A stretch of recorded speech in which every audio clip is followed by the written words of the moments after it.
ഇറാനിലേക്ക് American സേന എത്തുന്നു.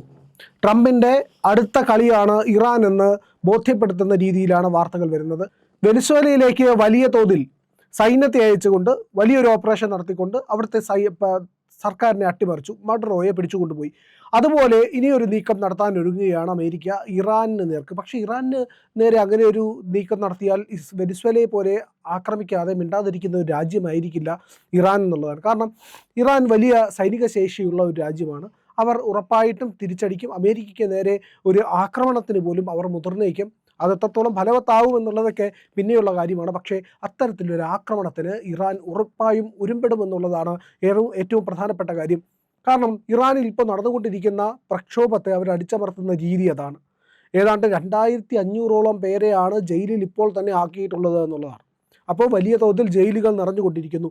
72 പേർ ഔദ്യോഗിക കണക്ക് മാത്രമാണ്. 72 പേർ കൊല്ലപ്പെട്ടു എന്നാണ് കണക്ക്. പക്ഷേ അനൗദ്യോഗിക കണക്കുകൾ പറയുന്നത് ഏതാണ്ട് 200-ലേറെ പേർ ഇറാനിൽ കൊല്ലപ്പെട്ട് കഴിഞ്ഞു എന്നാണ്.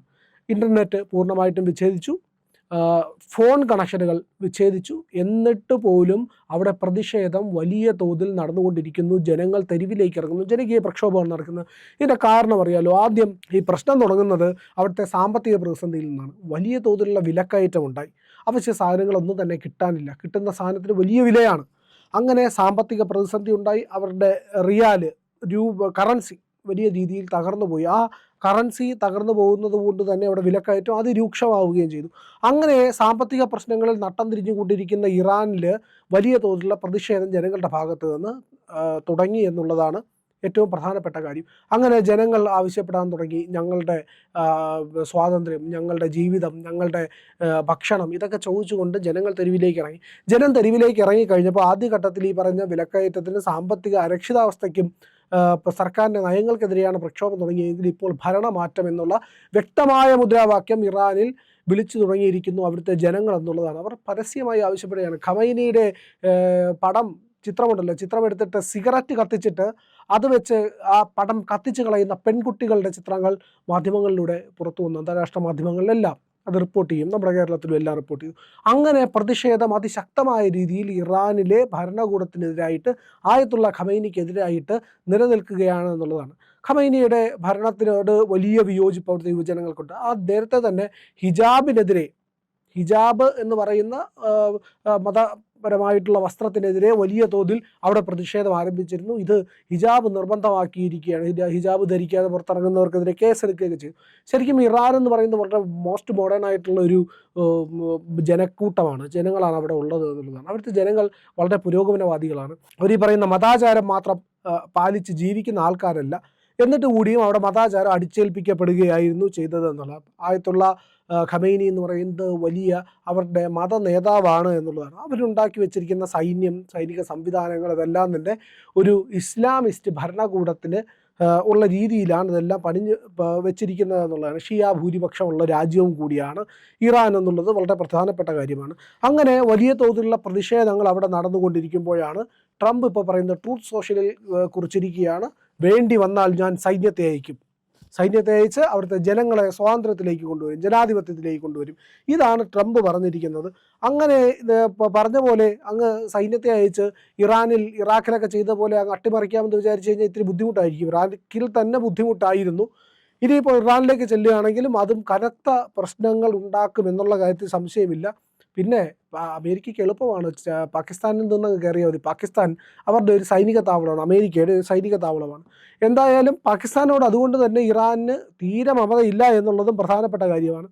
ഇപ്പോൾ ഇത്രയേറെ മരണം ഉണ്ടായിരിക്കുന്നു, കലാപങ്ങൾ തുടർന്നുകൊണ്ടിരിക്കുന്നു. പ്രതിഷേധത്തിൽ പങ്കെടുക്കുന്നവരെ ഇറാൻ സർക്കാർ വിശേഷിപ്പിക്കുന്നത് ദൈവത്തിൻ്റെ ശത്രുക്കളെന്നാണ്. അവരുടെ അറ്റോർണി ജനറലുണ്ട്, മുഹമ്മദ് മൊഹാവേദി ആസാദ് എന്ന് പറയുന്ന ആൾ. അയാൾ പറഞ്ഞിരിക്കുന്നത് ഇറാനിൽ ഈ സമരം നടത്തുന്നത്, അതായത് ഏതെങ്കിലും രീതിയിൽ ഇറാൻ സർക്കാരിനെതിരെ ഒരു സമരം നടത്തുന്ന ആൾക്കാർ ദൈവത്തിൻ്റെ ശത്രുക്കളാണ്. അവർ മാത്രമല്ല, കലാപകാരികളെ സഹായിക്കുന്നവർ, ഇവരെല്ലാം തന്നെ ശത്രുക്കളാണ് എന്നാണ് പറയുന്നത്. ഇറാനിൻ്റെ നിയമം 186 പ്രകാരം ഏതെങ്കിലും തരത്തിൽ സായുധമോ അല്ലാതെയോ ഉള്ള രാഷ്ട്രത്തിനെതിരായിട്ടുള്ള, സർക്കാരിനെതിരായിട്ടുള്ള കലാപമോ ഇല്ലെങ്കിൽ ഏതെങ്കിലും തരത്തിലുള്ള പ്രതിഷേധമോ സംഘടിപ്പിക്കുന്നത് ഗുരുതര കുറ്റമായിട്ടാണ് അവർ കാണുന്നത്. അതിൻ്റെ 190-ാം വകുപ്പ് പ്രകാരം അവർക്ക് വധശിക്ഷ നൽകാനും കൈകൾ വെട്ടിമാറ്റാനുമുള്ള നിയമം അവിടെ പറയുന്നുണ്ട്.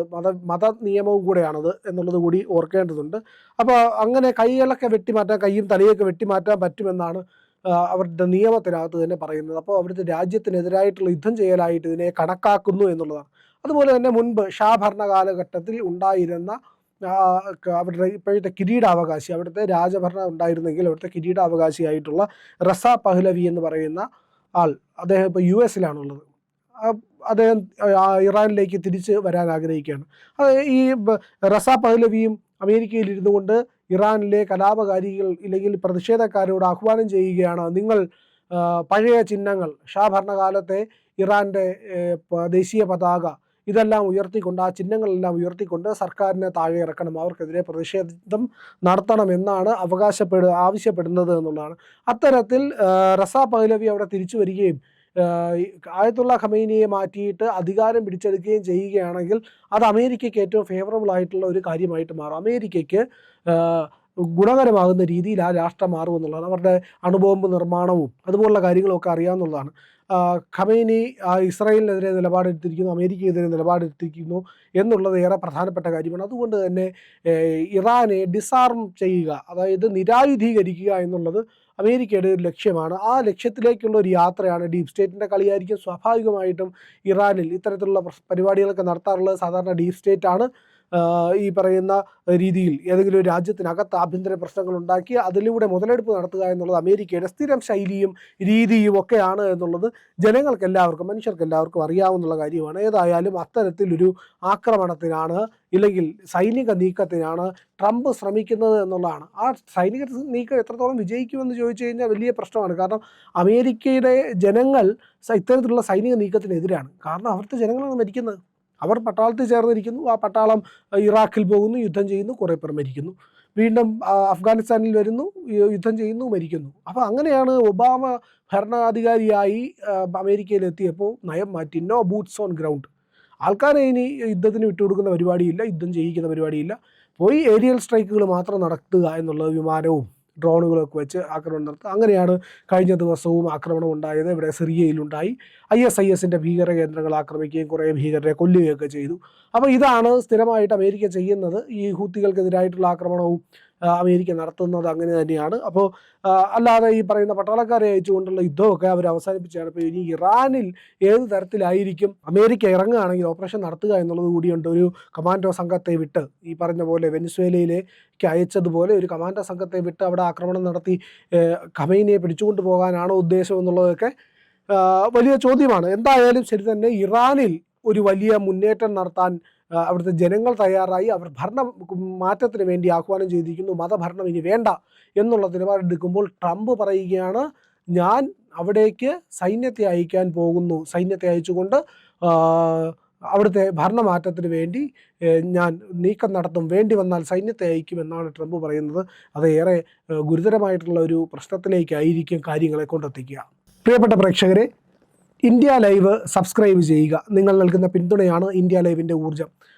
ഇന്ത്യ ലൈവിൻ്റെ ലോഗോയിൽ ക്ലിക്ക് ചെയ്യുക. അപ്പോൾ ഇന്ത്യ ലൈവിൻ്റെ ചാനലിലേക്ക് നിങ്ങളെത്തും. അവിടെ ഇന്ത്യ ലൈവിൻ്റെ സബ്സ്ക്രൈബ് എന്ന് പറയുന്ന ബട്ടണിൽ ക്ലിക്ക് ചെയ്യുക.